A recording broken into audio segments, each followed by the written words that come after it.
comentábamos ayer, lo refrendábamos esta mañana, la inflación cerrada a los 12 meses móviles del mes pasado se ubicó en 9,95%. En el año calendario, 8,65%. Y la variación mensual del mes de septiembre fue de 0,84%. Allí se advierten un crecimiento importante en legumbres y hortalizas, que se modificó al alza un 13,31%, explicado mayormente por el precio del tomate, la cebolla, el zapallo y los morrones.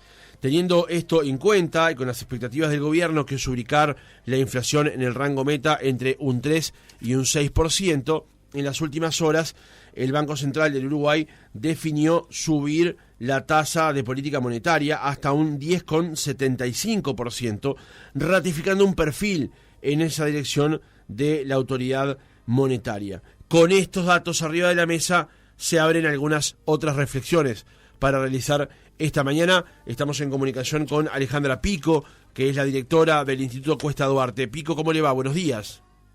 Buenos días, ¿cómo están? Muchas gracias por acompañarnos. Gracias a ustedes por la invitación. Una primera lectura con respecto a los datos de inflación que divulgó el INE en las últimas horas. Bueno, lo primero es que en realidad nosotros veníamos con datos de inflación en los últimos 12 meses o interanual que ya se ubicaban por encima del 9% desde marzo, pero lo que sucede un poco en el último trimestre, entre julio y septiembre, es que habíamos alcanzado una relativa estabilidad entre 9,2 y 9,4%, y ahora estamos viendo una tendencia creciente que al último dato, como decía en el principio, se ubicó prácticamente en el 10%. Esa es como una primera lectura. Estamos con niveles inflacionarios ya elevados respecto a los propios objetivos del gobierno, y vemos en los últimos tiempos, además, nuevas presiones al alza en el nivel de precios. Uh-huh. Básicamente explicadas, además, por cuestiones vinculadas a los alimentos, ¿no? O sea, lo básico del consumo. Sí, si bien, como también decían al principio, en el último mes específicamente hubo una presión mayor en el caso de las frutas y de las verduras particularmente, que bueno, la diferencia que tienen esos precios con el resto en general es que bueno, dependen de factores estacionales, y así como suben, también tienden a bajar, claro. Algo que no sucede tanto con el resto de los precios. Pero quitando ese efecto, de cualquier manera, del último mes, cuando miramos la inflación de los últimos 12 meses o del año móvil, en el caso de los alimentos, empezamos a observar que el crecimiento de precios se ubica bastante por encima de esa inflación media. En el caso de los alimentos, tenemos un crecimiento de los precios del 14% en los últimos 12 meses, que no se explica solamente por lo que está pasando con las frutas, claro, y las verduras, y lo que vemos ahí es fuertes crecimientos de los precios de, bueno, los lácteos, los aceites, bueno, previamente habíamos tenido el caso de la carne, eso ahora bajó un poquito, pero bueno, alimentos que podríamos considerar que forman parte de la canasta básica, ¿sí? Uh-huh. Que son muy sensibles al consumo de la mayor parte de los hogares, y particularmente de los hogares de menores ingresos, que gastan un porcentaje más grande del total de sus gastos o de su ingreso en esos bienes. Claro, eso es bueno explicarlo. En los hogares de menores ingresos, la mayor parte de esos ingresos va justamente a este tipo de consumo. En otro tipo de hogares, la participación del consumo de alimentos básicos tiene otra proporción dentro de sus ingresos, ¿no? Sí, exactamente. Ingresos, perdón. Sí, exactamente. Cuando nosotros miramos la canasta promedio, la canasta esa representativa de un hogar promedio que toma el INE para elaborar mensualmente el índice de precios al consumo, vemos que los alimentos y bebidas tienen un peso de un poco más de un 25% del total de los gastos del hogar irían a ese rubro. Sin embargo, en los hogares de menores ingresos, lo que destinan del total de gastos a ese rubro es más elevado porque, bueno, justamente de repente no gastan en otros bienes que también aparecen en la canasta, como entretenimientos u otros bienes que quizás podríamos, claro, asimilar a un consumo un poco de más suntuario, si se quiere. No deberían serlo, pero bueno, en la realidad vemos bastante estratificado ese consumo, se da más en los hogares de mayores ingresos, en el caso de entretenimientos y otros bienes, y menos en los hogares de menores ingresos, que en cambio destinan más a alimentos, y por eso esta suba también se hace más relevante, ¿no? Pico, ahora le iba a preguntar por lo salarial, pero antes quería preguntarle su opinión acerca de la decisión que tomó en las últimas horas el Banco Central en función del copón, y esa posibilidad, ya un hecho, digamos, de subir la tasa de política monetaria. Se lo pregunto porque, si bien es una medida clara que puede incidir eventualmente sobre el tema de la inflación, también incide sobre el consumo, porque eso aumenta los intereses justamente para tomar dinero. Sí, bueno, yo creo que en realidad en el corto plazo la suba en la tasa de política monetaria, lo que realiza el Banco Central para tratar de, controlar, es la herramienta que tiene para controlar la inflación, no es tan efectiva en el caso de nuestro país, que tenemos básicamente una economía bastante dolarizada, o donde la evolución del dólar influye mucho en lo que termina sucediendo con la inflación. Creo que en el corto plazo esas medidas no son tan efectivas, y más aún en este contexto donde no son las presiones de demanda, ¿sí?, las que están explicando la suba de precios, porque eso es lo que se intenta hacer a partir de subas en la tasa de interés de referencia, digamos, ¿sí?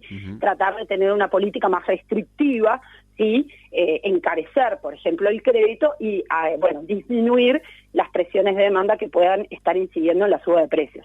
Este no es, si bien la inflación siempre se explica por una cantidad de causas, creo que en este momento, en este contexto donde vemos que los ingresos de los hogares todavía no recuperaron los niveles prepandemia, donde el consumo de los hogares todavía no se recuperó de la caída que tuvo en la pandemia, creo que las presiones de demanda no están explicando las subas de precio.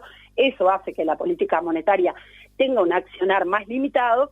Y el otro aspecto que siempre vemos es que en el corto plazo el efecto que tiene las subas en la tasa de interés, que dicho sea de paso, hoy es positiva en términos reales porque se encuentra por encima de la inflación, lo que tiene es un efecto en el valor del dólar. Básicamente tiende a bajar un poquito las subas en la tasa de política monetaria por, cómo acomodan los agentes económicos que les llamamos, cómo distribuyen entre pesos y dólares sus portafolios, diríamos, tiende a tener una presión a la baja del tipo de cambio, y por esa vía sí puede tener algún efecto en la inflación.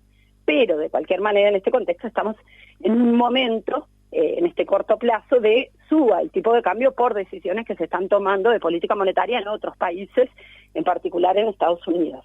Entonces, en suma, yo creo que estos incrementos que se han dado, estas subas en la tasa de política monetaria, no van a tener efectos, por lo menos en el corto plazo, sobre los niveles de inflación, pero es la herramienta que tiene el Banco Central y es una muestra así hacia la economía de que aspira a reducir los niveles de inflación. Pico, la pregunta que se impone con estos datos arriba de la mesa es cómo finalmente y hacia fin de año va a terminar evolucionando el salario, con respecto a si va a haber recuperación o no, o va a ser un año donde se pierda salario. ¿Cuál es su opinión con respecto a eso? Nosotros, previo a la salida de este dato, nosotros esperábamos para este mes una inflación un poquito más baja de la que se terminó viendo, y teníamos al cierre del año ya expectativas o proyecciones de que la inflación se ubicara un poquito por encima del 9%. En concreto esperábamos una inflación puntual estimada de 9,1%, que ahora la vamos a revisar un poquitito al alza. En este contexto, con una inflación de un poquito más de 9% y salarios que hasta el momento estamos un poco más atrasados en materia de datos en lo que va pasando con el salario, pero han tenido en el acumulado del año subas que no alcanzan al 9%, y no se esperan incrementos grandes en los salarios, porque en general eso se dan en enero y en julio. Lo que vemos es que si no afloja un poco las presiones inflacionarias, vamos a tener un nuevo año de caída de salario real. De repente no una caída de salario real relevante como la que vimos los años anteriores, puede ser algo cercano al 0%, puntito por arriba, puntito por abajo, pero eso es preocupante, luego de 2 años justamente de caída fuerte del salario real. Acumula aproximadamente un 4% de caída y se ubica por debajo de los niveles de 2019, en el contexto de una economía que está creciendo. Eso es capaz también lo más relevante. Claro. Entonces, bueno, esas es un poco las proyecciones que tenemos para el cierre de este año. Usted plantea si no afloja. ¿En qué guarismos debería ubicarse? Por ejemplo, no superar el 10, ubicarse por debajo del 9, si estos números lo permitieran, por supuesto. ¿Cuál sería ese guarismo, ese nato, ese número? Sí, yo creo que para que podamos tener una relativa estabilidad del salario real, del poder de compra del salario en el promedio de este año, ¿sí? O quizás un crecimiento muy chiquito del salario real, pero no una caída, la inflación debería ubicarse en el 9% o por debajo. Es decir, no afloja, es capaz que un poco optimista porque ya faltan pocos meses, pero hay que tener presente que ahí juega un poco la política económica, porque todos los meses en diciembre tenemos el UTE Premia, que bueno, eso lo que hace es que en el mes de diciembre observemos una deflación, es decir, un decrecimiento en el promedio de los precios, porque bueno, lo que pesa este UTE Premia en el total es bastante relevante. Claro, la pregunta justamente apuntaba a eso, Pico, porque en diciembre tenemos el UTE Premia, pero luego en enero vamos a tener los aumentos de tarifas que habitualmente ocurren. Después veremos si se ubican por debajo de la inflación o en el mismo guarismo de la inflación, pero eso también va a incidir, ¿no? Sí, claro, ahí, bueno, capaz que en diciembre y en enero es donde vemos más claramente o más de manera más directa cómo juegan las decisiones de política económica en la evolución de la inflación, ¿sí? Ahí básicamente estamos esperando o tratando de ver cuál va a ser la decisión del gobierno en cuanto a cómo se va a dar el UTE Premia este año, que tiene un efecto a la baja de los precios al consumo en general en el mes de diciembre, y luego en enero cuál va a ser el traslado que se dé, o el incremento que se dé en las tarifas y el impacto que eso termine teniendo en la inflación. Ahí el gobierno un poco tiene que evaluar, ¿no? Cuanto más altos los incrementos en las tarifas, eso pesa más en la inflación, pero además eso también, bueno, después termina incidiendo en la recaudación o en el déficit fiscal, si se quiere, ¿sí?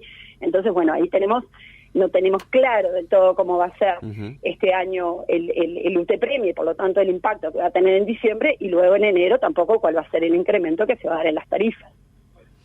Pico, buenos días. Yo le quería consultar sobre otro dato muy interesante que publicó el INE hace algunas semanas, que estaba referido al tema de la pobreza. Allí, el INE publicó que la pobreza se ubicó en 10,7%, con un incremento de medio punto porcentual en comparación con igual periodo del año pasado, y a su vez adjuntaba un dato también relevante, que era la pobreza en menores de 6 años, que había trepado al 16,1% en enero-junio de 2021 y había llegado hasta el 22,5%.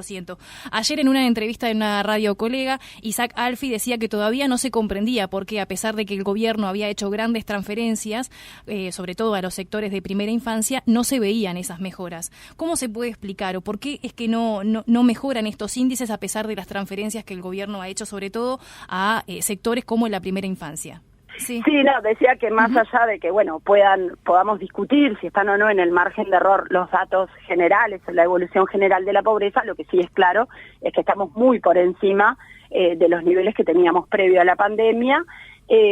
Eso, por otra parte, va en línea con algunas tendencias que venimos viendo desde el Instituto. Por un lado, el mayor crecimiento en el precio de los alimentos respecto a la inflación en general, y también, en este semestre el estancamiento que se dio en las mejoras en materia de empleo, la caída del salario real, ingresos de los hogares que en el segundo trimestre de este año cayeron y que todavía no se recuperaron. Creo que todo eso da un marco para tratar de explicar qué es lo que está pasando con los datos de pobreza.